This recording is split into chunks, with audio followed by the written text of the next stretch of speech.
This might be controversial, and I really don't care. I don't mind a little, I don't date men that didn't grow up with their fathers. I just don't. It's always outliers. There's always exceptions to the rule, but the rule is a rule for a reason. And the rule dictates that if he did not see his father being a father, what are the chances that he's going to be a positive role model for his kids? What's the chances that he's going to be a husband if he's never seen what a husband looks like? I've done it before. I've dated guys that didn't have their dads, and it was not a positive experience. When I recognized that, and I was like, okay, I'm not going to date a guy that didn't grow up with his dad anymore. Positive. Now, that's a clear and valid example. If you've had consistent negative experiences with a specific demographic of people, whether or not it's race, culturally, etc., you are entitled to feel that way. Now, obviously, people could say that men could feel the same way, and that should be said as a legitimate reason, not as just an opportunity to be combative and say, well, she's saying she doesn't like men who don't have fathers, so I don't like women who didn't have their fathers. It's like, no, people are entitled to their preference, especially if you can verbalize why and do it respectfully. And that's the thing too. I think so many women are so afraid of setting a standard because it's going to eliminate a lot of men. But it doesn't matter if it eliminates most men, because you're not dating or marrying most men. Right. Now, I don't agree with that. I think women have, especially out in America, have no problem, setting a particular standard and or boundary. I'm sure you guys have heard the whole, 6 foot, 6 inches, 6 figures, new type, so to speak. And it doesn't matter how delusional the standards can be at times.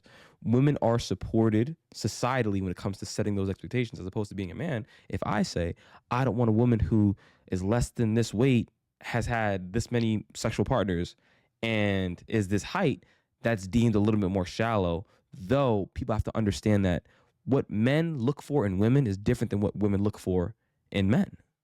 You're only dating or marrying one man. I think elimination is your best tool. Oh, yeah. Have high standards so that you eliminate most. So then you don't have to go through your entire 20s, your 30s, dating every single man. It's an important standard, and I love that it's your preference.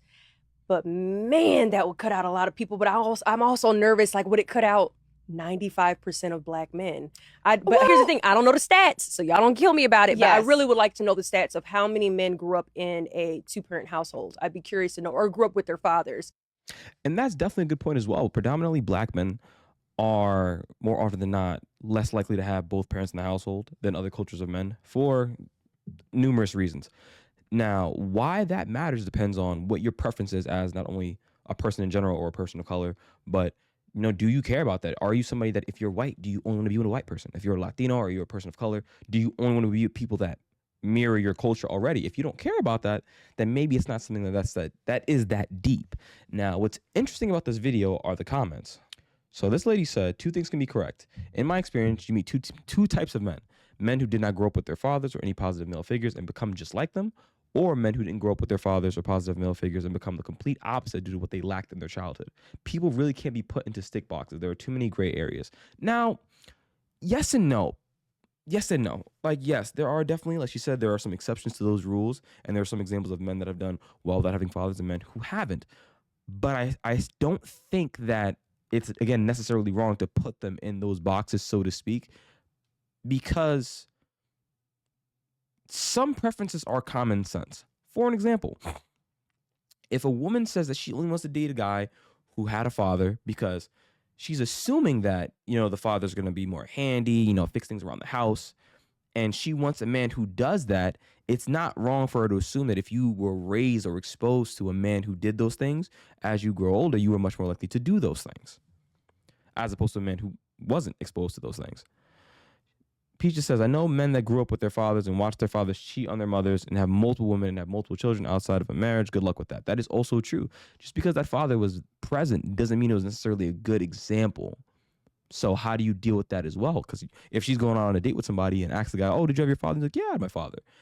He's not going to automatically spill, yeah, he was cheating on my mom and beating on her and not respecting her, etc., unless she finds that out down the road from interacting with him. There's another one too. Hold on. Mills said, and then there are some men who intentionally are trying to break generational curses. Of course, yeah, you have those people that, like in the last picture, they feel motivated to do better and be better examples of what they feel like a man should be because they weren't shown those examples.